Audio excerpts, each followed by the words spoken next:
We're in the Rotunda in the Russell office building, steps away from Senator John Hoeven's office. What a big day we have for the Bison today, huh? We're excited. We're looking forward to it. And as a matter of fact, I talked to Coach Tuberville, and he's going to stop by and say a few words to the guys. But, you know, it's going to be fun. Obviously, Kevin and Julie will be here, but our governor, great governor, Kelly Armstrong's here. I just saw Doug Burgum at the White House, and he's going to be here. So we're all just pumped, and just a great tribute to Dr. Cook, to NDSU, but most of all to these young, incredible athletes. These are pro caliber kids. I mean, they are just unbelievable, and I mean that not only in terms of their athleticism, but character. These are great young men, and they represent the state so well. Everyone around here, believe me, knows the Bison, you know, and so we're excited. And you know, the nice thing, I'm sure every senator speaks well of their teams back home, but you got a national champion. By the way, 18 national championships, obviously 10 in the new age. This level. Yeah. But you have bragging rights, don't you? Oh, absolutely, and that's why I say the Bison are a known commodity. And you know, credit Montana State, great program, Coach Vegan, of course, from NDSU. They're thinking, hey, they're making the national scene in a big, big way. They had touchdown Tommy. They figured they're going to win this game.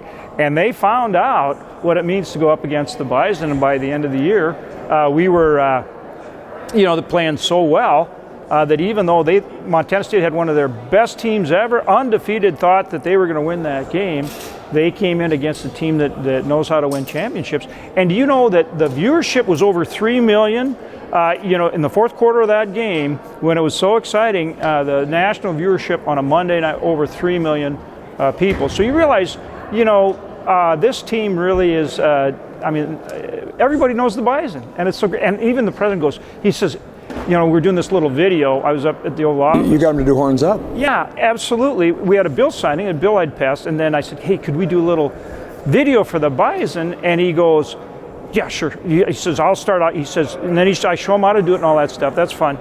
But then he goes, hey, wait a minute. It's B-I-S-O-N. Why are you saying Bison? I said, because it's Bison Nation. We pronounce the S with a Z. I mean, this stuff, again, people get a kick out of it. They've heard about Bison Nation. And so, again, big credit for all the hard work and an incredible achievement, but it's fun.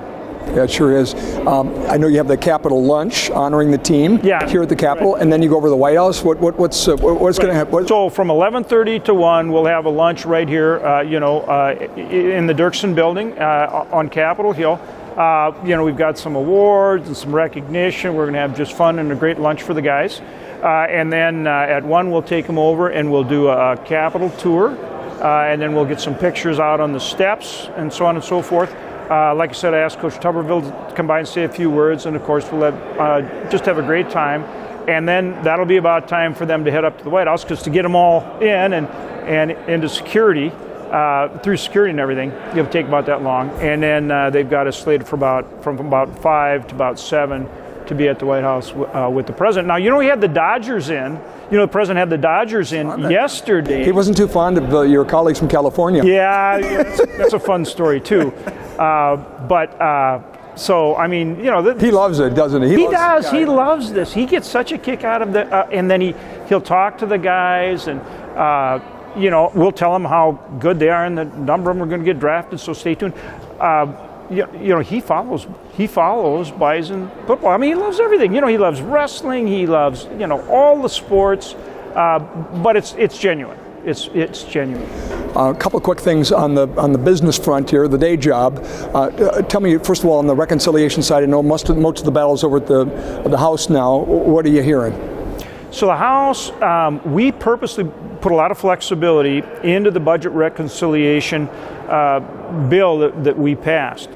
Well, I should take a step back. We're doing budget resolution now, and it'll lead to a reconciliation bill. So the resolution we passed is very flexible, okay? So it could go back to the House, and our rules and our committees are different than the House. So we tried to set it up in a way where they could go ahead based on what they want to do and create a reconciliation bill. So there's some of them you'll see right now, they're saying, well, they don't like the Senate's resolution. I get that. That's why we put flexibility into it, so they can write the bill the way they want. The bill has to start in the House because it's a tax bill, and that, under the Constitution, they have to start in the House. Then they'll do that reconciliation bill and bring it back. Some of them over there are saying, well, we don't like the Senate's resolution, so we're going to modify the resolution and send it back. But that's kind of like still messing around on the front end with the procedural stuff. Let's get to the bill. They're in a position now where they can do that bill the way they want, okay? They should do it.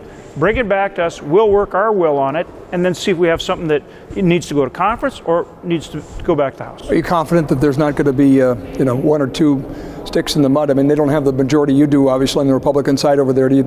What's the word? Are they going to get this done, get it back to you? So like I said, I was just at the White House. I talked to a number of the House members about this. They're hopeful they can go ahead and just either approve the resolution or move right to the bill and kind of do it concurrently, get to the reconciliation bill and structure it the way they want. That's the right thing for them to do at this point. And then it'll come back here. But the main point is we need to get it done. We need to keep it moving. Last thing, you were at the White House for the executive order related to coal. Yeah. What will this do? Well, this is great. I mean, it's all about knocking down all these regulatory barriers that are really holding back not only the existing coal operations, but really preventing them from expanding what they're doing at a time when we need their baseload energy very much, not just for the energy, but for the stability of the grid nationwide. And the other thing is it also puts us in a position, Chris Wright was up there, Doug Burgum, so Secretary of Energy, Secretary of Interior, a number of us senators, House members. It also sets us up to do more as far as making sure that baseload energy from coal-fired electricity is there, not only now, but in the future. Sounds great. It was. Big day for the Bison. Enjoy it. Yeah, thanks for being here. Appreciate it. Go Bison! Oh, get it up. There we go. Yeah, go Bison! I hope nobody at UND is watching this or I'm in big trouble. Now we can shake hands. Thanks for coming out. Yeah.